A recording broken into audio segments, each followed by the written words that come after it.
Kenyan President William Ruto has caved to pressure and withdrawn the contentious finance bill.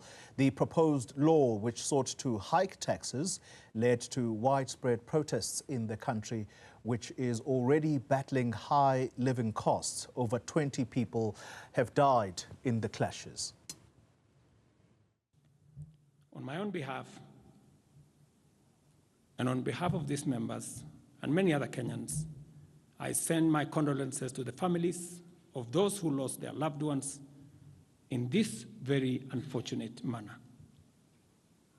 Consequently, having reflected on the continuing conversation around the content of the Finance Bill 2024,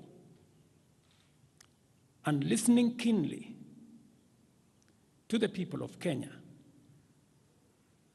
who have said loudly that they want nothing to do with this Finance Bill 2024, I concede, and therefore I will not sign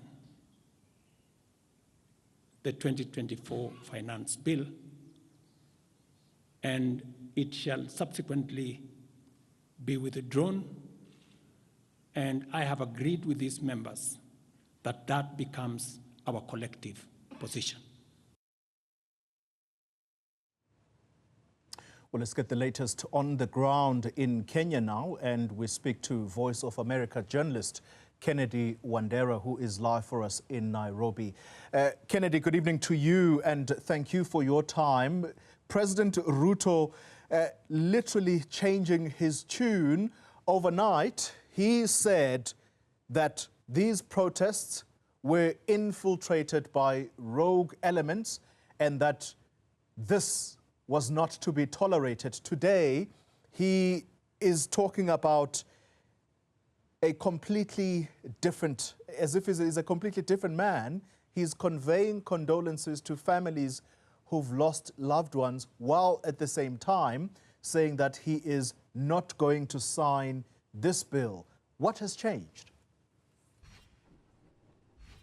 What has changed is that there is a sustained pressure from the public, especially the young people, who are saying that the president needed to have realized that the country was not in the right direction by trying to cough up about 300 billion Kenya shillings to fill the gaps in his budget for 2024-2025 financial year, which will enable him to run his government through revenue that is collected domestically.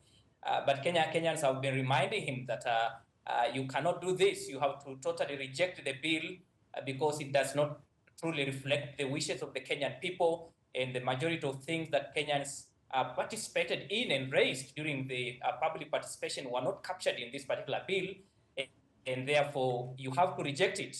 But after days, of course, of President trying to appear to not to listen to what Kenyans have been saying, ultimately Tuesday was the day that then pushed the president towards accepting the reality on the ground that Kenyans are not really convinced with this particular bill, and with the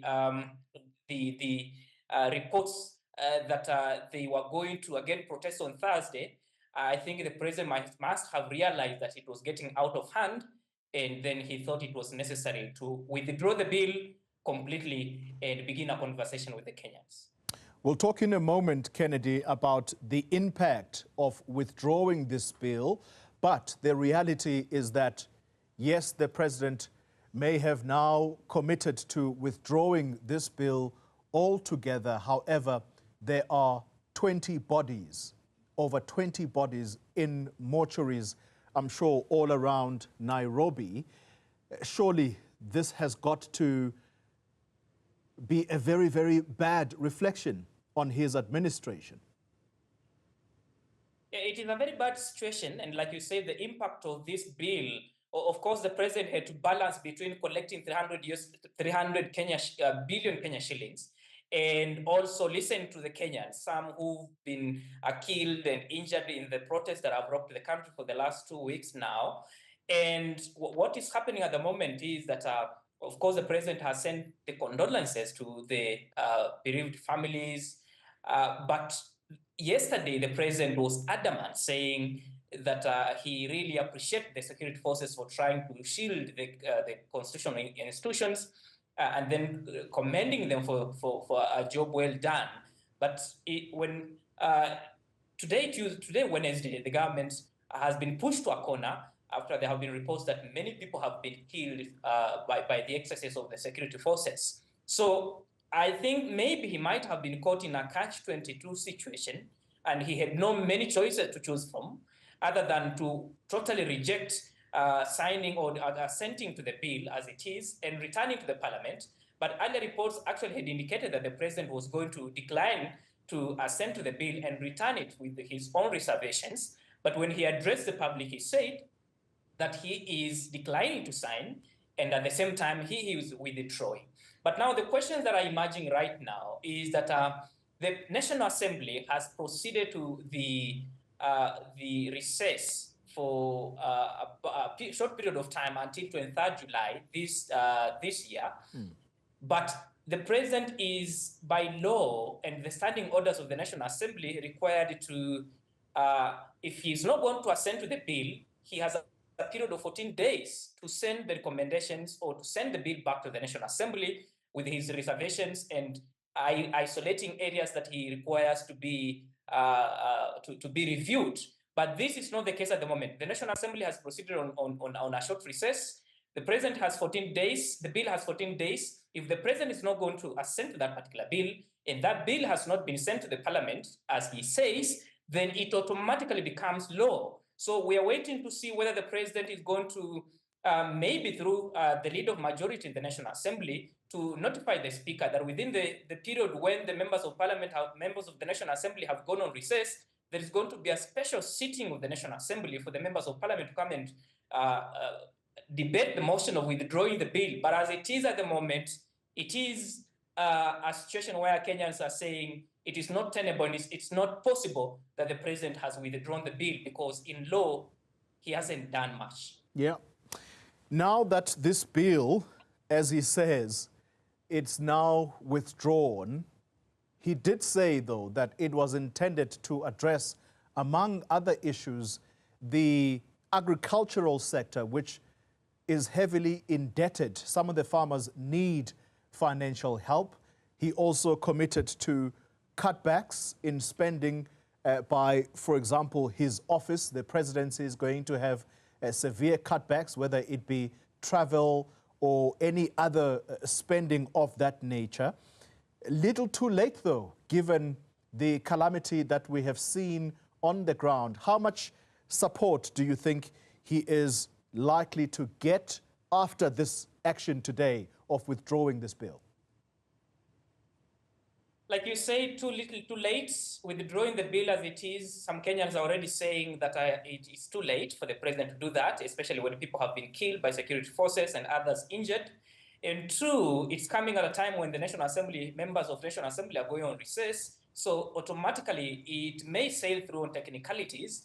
But at the same time, young people are saying that they are likely to go back on the streets on Thursday to occupy government institutions. So we don't know whether they are going to show up after this. But in the build-up to what is happening, religious leaders, the political leaders inside the country and outside the country have already voiced their concern about what is happening in the country with the heavy-handedness of the security forces to disperse young protesters. So it is not known whether President at this particular time has much support from the Kenyan people after withdrawing the bill, because what I have said in terms of the law, what the Constitution stipulates for the president to do, he has not yet done that because there has to be a motion in Parliament for the bill to be withdrawn completely. That has not been the case because the Parliament in the morning of Wednesday went on a recess. So Kenyans are saying the bill has 14 days after it has been passed in the third reading. So Kenyans are saying, where are we? The president hasn't explained whether members of parliament are going to have a special sitting to withdraw this particular bill. So that's why they are saying that this is not something that they can resonate well with until there is that clarity on whether the president is going to withdraw the bill completely through the members of parliament, because it is National Assembly that it has the mandate in law to completely withdraw the bill. So we wait to see whether they are going to pour on the streets again on Thursday, tomorrow, and whether there is going to be any assurance from the president that it's going to happen as he says. And in the case of austerity measures, it's not the first time President Ruto has said that his government is initiating austerity measures. Instead, after cutting budgets and after trying to do away with what many have labeled as ghost workers on the national payroll, which pushes up the national wage bill, the president has been consistent in saying that it's a time that the country now lives within its means. But as you know, the president has been out of the country, and many Kenyans have been raising questions why the president is always in the air, traveling from one country to the other, and having many trips, even domestically. And many do not actually appreciate that the president is saying that he is instituting austerity measures in government, cutting budgets from the office of the presidency, National Assembly or Parliament, and the judiciary. But they are saying that the president has to act with clarity and tell Kenyans what exactly he's trying to cut. But of course, I've spoken to economic experts who say maybe the president says what he's trying to do is trying to make sure that maybe the finance bill of 2023 is still in motion, but it was supposed to elapse by the 1st of July when this particular bill comes into force. And maybe the president is trying to find ways through which he can rejiggle the budget of 3.9 trillion Kenya shillings, which has a gap of about 500 billion Kenya shillings that have to be raised through taxes and domestic borrowing. Yeah. And many are wondering whether the president is going to continue borrowing more. Finally, Kennedy, and briefly if you can, politically, is William Ruto on safe ground? And I ask this knowing full well that Raila Odinga has been his strongest opponent since he lost elections to Ruto. Has he said anything about what's going on in the country?